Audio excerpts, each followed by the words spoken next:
a good adjustment coming up from Pro Esports. Okay. Now, Guinevere in the roam. How do you feel about this? Is it in the roam? Because it could be jungle Gwyn. No, yeah, it is. And then go Paquito.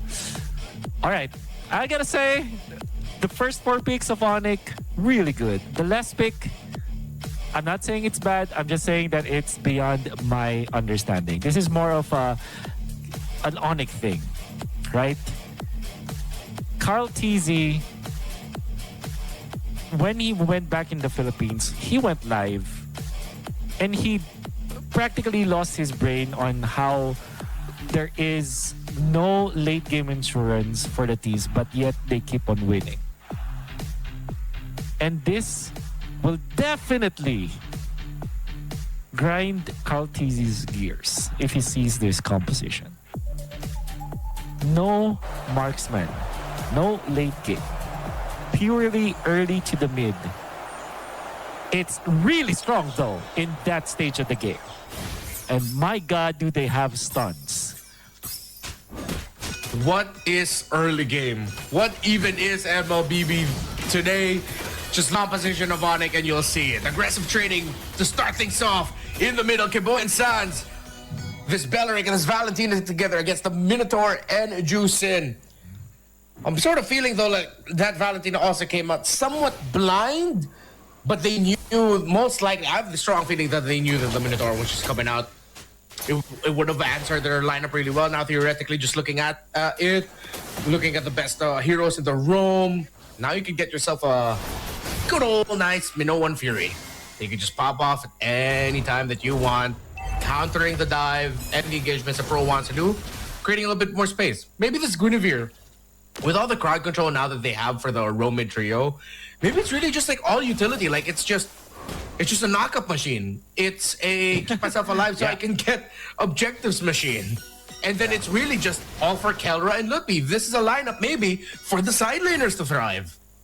I think the misconception about Guinevere is that it doesn't have the damage, but in the early stages and on the right targets, actually, if you knock up the right person and you have the right people around you, right heroes around you, you can actually easily take out targets, even when they're tanky enough. As long as you target someone that does not have MR and chose to go for the armor, even when it's like a roamer or if it's an XP lane, you can actually take it out. And of course, traditional assassins and mages are food for you. So do not be deceived. This lineup coming out from ONIC has a lot of damage, but more so in the early stages.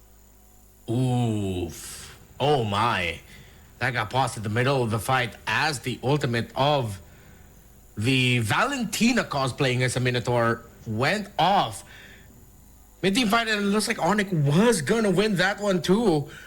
Because heading into the circle, you see that members of Pro Esports decided to go down to the bottom lane to gank that Barret. But that's a Barret, you're fine. So you're seeing a little bit there of the brilliance of the matchup and the composition that was picked up there by ONIC. And then, with that happening, you now go back into the turtle pit where you see the members of ONIC realize, oh wait, yeah, it's easy for us to just go ahead and move forward. Looks like we're about to get ready and just hop in just a moment. You can see our marshals on the screen right now helping out the members of... well, we can't assume that it was Pro Esports that called for the pause. We have no idea who called for the pause here. But I'm pretty sure it was serious enough that they had to pause it in the middle of a team fight. We have to go through this animation before we can start it off. Oh, when we go in, there's already going to be bodies falling, and there are. Kyrie gets the turtle. Coiley's the one who gets taken out here by ONIC, and another death as welcome. Lutby on point, still with the Barrets, takes down the Minotaur. Sharp execution by ONIC to start things off. Now they will collect more. Taking away the jungle of Pro Esports. Lutby, because of the big guy passive, actually puts this grabber very low. And no matter who gets those two jungle creeps, it's okay for ONIC, because what matters is that it's taken away from the Nolan, which we know has to snowball as well. A death on the Nolan gonna be problematic. Kelra tanks the torn apart memory like a boss out there. They're gonna survive this Brody lane. And everything is looking really good for ONIC. Oh, man. Talk about meta game. Talk about early game. ONIC just have Pro Esports number this time. Kozen gets destroyed by Kelra and Kiboy up top. That warranted the use of the Wrath of the Dryad and the Flicker as well from Kiboy so that they can take the Brody by surprise. Already the bottom, sorry, I'm Felix struggling against Loopy and Kyrie together. And you talked about it, where people often underestimate the damage that can be dished out by a Guinevere. Well, if the Guinevere has a great early game and it starts getting the concentrated energy real quickly, and then it can go ahead and get that Winter Crown combo with it too, if we're really running it back to the peak of Guinevere from just a few months ago, then yeah, watch out for that.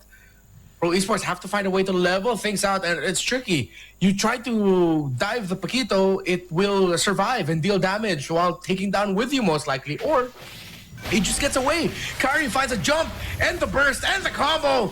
Majority of that health bar went down in the hands of the Guinevere, while it was the Paquito that finished it off. Look at the damage on the Kozen. This does not look good by 4 Pro. ONIC is winning everything. Yeah. Oh, Kiboy, out of nowhere! Oh my goodness! And they have taken out Kozen. Where did Kiboy come from? We did not see it because the camera wasn't focused on that one, but that was definitely a surprise for Kozen. From the back, a giant tree sneaks up on you. I don't know what you're gonna do with it too. What is this meta? How are big dinosaurs and a massive tree sneaking up on people? Kiboy walked through the elbows, it looks like, and there's another death on his welcome committed there by Loopy, not even using the flicker. The full-on combo onto one. They take out the Uranus, but the slow creeping tide of a snowball from ONIC looks unstoppable as Kozen is stuck under tower. BB's gonna try to help him. He commits a flicker to get out. Saz does have the ultimate of the Minotaur, but they're happy with that. They'll get the tower and push the Brody back. And they're even slowly taking it so that Kozen will spend even more time and deny 2 minions away from him. ONIC just taking everything away from Pro Esports. 5,000 gold lead at this point. Gonna be fishing for more kills up top or even a push, but look at Kyrie. Kyrie finds Coily. Actually misses the spatial migration, so it has to back off for now. Yeah. But Loopy, oh, the sneaky dinosaur, not gonna land. All right, Coily actually notices it. Yeah, good read. Sorry. Oh, Calra finds Kozen again off cam, up top. The snowball continues. ONIC are relentless out of the box, but this is the box we find ourselves in now. Yeah. With Paquitos, fighters. There's so many names that you could call this meta, but right now this is just busted. Look at this. Detonus, welcome into the spatial migration Violet Requiem. This is a demolished job by ONIC, and Lutby gets away with a flicker. What a pass coming out from Lutby. The alley-oop, the lob to Kyrie. And that looks so seamless coming out from ONIC, and it's just 6 minutes and 33 seconds. At some point, ONIC, you gotta stop. They're already dead. However, Renmar, this is the composition that they built. This is exactly what they wanted to achieve, and they're doing and executing perfectly. And I think that even with this kind of lead, ONIC has to play like this, because otherwise they will lose in the latter portions of the game where the pro team will be a problem to them. So if anything, ONIC are just playing correctly this game, and they have understood that this is how you should play MLBB right now. Just be aggressive and just snowball out of control. Is it time to call it the snowball meta? What do we call it? It was the unstable meta, but things are slowly starting to stabilize. But then it also feels like it's really just dependent on what team you're up against, what kind of team you're up against, the personnel, because we've seen lineups like these from ONIC and other teams crumble against similar ideas to the lineup that Pro is playing. But you cannot deny the fact, bigger and better wins in the early to mid games mean a high possibility of you winning the game that you find yourself in. Oh, fight breaks off. Uses the Violet Requiem to punish PP. Sans uses the Minotaur ultimate as he goes away for defensive utility. Sa gets taken down. 2 members of Pro are gone, and ONIC continue to steamroll as they then commit. He could seal play, and Mickey Boy with a flicker, forcing out the flicker. Off goes in. That was a flicker plus a wrap of the Dryad. Pro Esports, you just watch. Sorian Felix is knocked up and gets comboed, but he uses the Purify to get out of it, and the second skill to dash out under his tower. Wow. Imagine you're a Minotaur, you're confident that you're tanky, you see a Guinevere, you're trying to chase that Guinevere down. All of a sudden, Kyrie turns on you and actually kills you from 100 to 0. That is, number one, how deceptive a Guinevere can be. Number two, how big the lead was for ONIC compared to Pro Esports, that a Guinevere can put a Minotaur from 100 to 0 in a snap. And also number three, how the meta is being shaped by all these early game heroes. A Minotaur that has a slow ramp, very tanky at first, but then gets slower because of the Flask of the Oasis priority for PvP as they initiate once again. They find him, Kiboy. Wrath of Dryad split Pro Esports apart in that team fight. A member of Pro is not going to go down, but ONIC do not lose anyone either. Well handled by Pro Esports. Taking into account everything that could have gone wrong there, you're able to stay alive. Kyrie missed the spatial migration jump. The basic attack gets tracked onto Coily, but he's able to just run out of there. ONIC have pushed Pro Esports out from Lord contention. 8K gold lead, it's way too much and way too risky for them to fully contest this. Yeah. It will take just one Barretts to fend off the entirety of Pro Esports and Suns with the threat of the Minoan Fury. He copied. Kyrie even pops the ultimate for extra down. What? Huh? Kelvin just took out Coily. He just knocked him out. Right off of our screen and back into the respawn point. This is some quick work that ONIC is able to pull off. Double fighters, but it's just all pain. Oh, Ludpi misses the death and is welcome there. But that's going to be a punish right off the bat. Spatial migration again.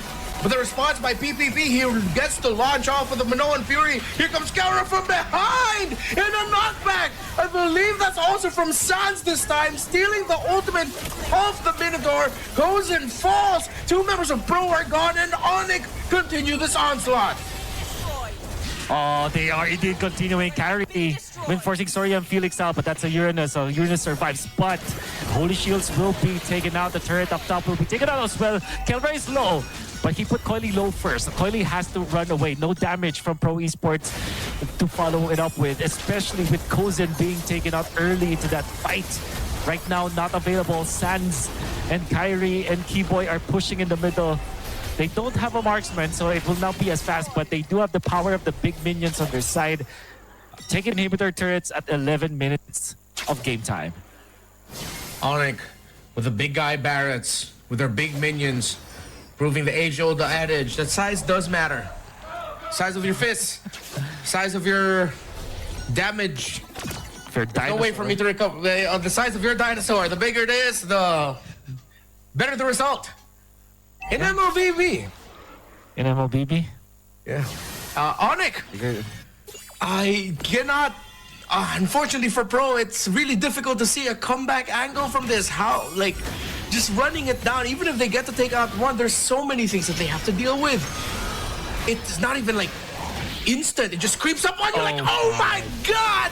Ludpi from downtown with a deathless welcome. I never thought I'd utter those words. Kiboy from the back, Wrath of Dryad. Kozen does not get caught. He gets taunted by a little bit. He gets zoned out. Pro have lost 1. ONIC still have 5, and Pro have no answer. No! Sun's being taken out, but my oh my, Ludpi, how good. Well, he doesn't have the big guy passive, so he probably was not noticeable. But then again, he didn't even have to pop his flicker at that moment. Nope. All he had to do was the distance. I guess it's mastery for the Barretts. I think that Barretts players, the pro players that we have, they play maybe the Barretts on screens maybe 8 times in a day. At least. So that means that you know what distance you can cover from one bush to another. So that kind of tells you, because just the distance of the Daytona's World Cup, you have a little bit extra because of how big the model is, and your hurt box, I feel like, is what it's called. The opposite of the hit box. The hurt box, yeah, the area with which you can receive damage. Or you can deal damage, right? Because hitbox deal damage, all right. Yeah, so it's like you have your own hitbox. You have your hurt box for each of the skills that you have. So, yeah, again, the Barretts, if you master it properly, you'll know the proper distances where you can reach someone, and Barretts without any stacks is quite sneaky, so it seems. Yeah. Ooh. We might be seeing another caller, a little bit of a nerf, because folks, that Barrett's range is, I'm realizing, is quite crazy, isn't it? Yeah. If I'm not mistaken, it might cover either the same or even more distance than the dash of the Phantom Execution of a Lancelot. Oh, for sure. I think it might be the same as a Tyrant's Revenge, maybe. Yeah, a Tyrant's Revenge. And that's already a pretty lengthy skill, and they already nerfed the length of how far you can jump with it too, like a long time ago. Right? Man, I can't believe how they pull it off. Every single good Barretts player makes it look very easy too. Then it's like in a game, in a professional match, they probably would miss one shot only, one Daytona's only, if not perfectly. They nail every single thing, and on the right targets too. You're able to fight junglers. They're able to fight mid laners. Sometimes when the target is just the roamer, it's already enough. They know where to hit it as well, so that they can stun multiple heroes. It's like, oh man, it really is the hero of the patch now, together with Hirara. Oh, Barrett's, he's back. Wait until people start trying to bring back X-Borg or something. I don't know, but let's see. 14-2 in the kill score. More than 11,000 in the gold lead for ONIC. It would take a miracle for Pro. But Coily has been able to make miracles all throughout MSA. Might pull it off here today. Look where Kiboy is. Deep into the back. Maybe to potentially force a reaction, or maybe a massive conceal play. He'll get Flicker back in 6. Carry with the knockup. They find one. The burst damage from the Nolan. The knockup as well this time from PPP. But they get knocked up by the Lord. And it actually helps Kyrie. The knockup as well by Sans, but that's a shutdown on the Ludwig by Coily. They lose Kozin. It's 2 for 1. And that's a lead for ONIC. They've lost Felix, they've lost Kozin, and they're about to lose their Minotaur. The knockout strike from the Paquito. Pro tried to hold, but ONIC were relentless. Too slow, it's ONIC time. Too fast for Pro to handle the sweep. When we said that this composition is good in the early game, well, I think that is enough of a testament, that kind of performance, I mean, from all of the players, in fact, of ONIC Indonesia, I mean. They can see that Kiboy as well as Sans, they're back with their usual antics and how aggressive they can be. Kelra was phenomenal in this game. Ludpi was definitely the highlight, and Kyrie, ever so reliable with the Guinevere, have shown us the capabilities of what a Guinevere can do given the right targets, given the right jumps. I think this is such a good display of the metagame now.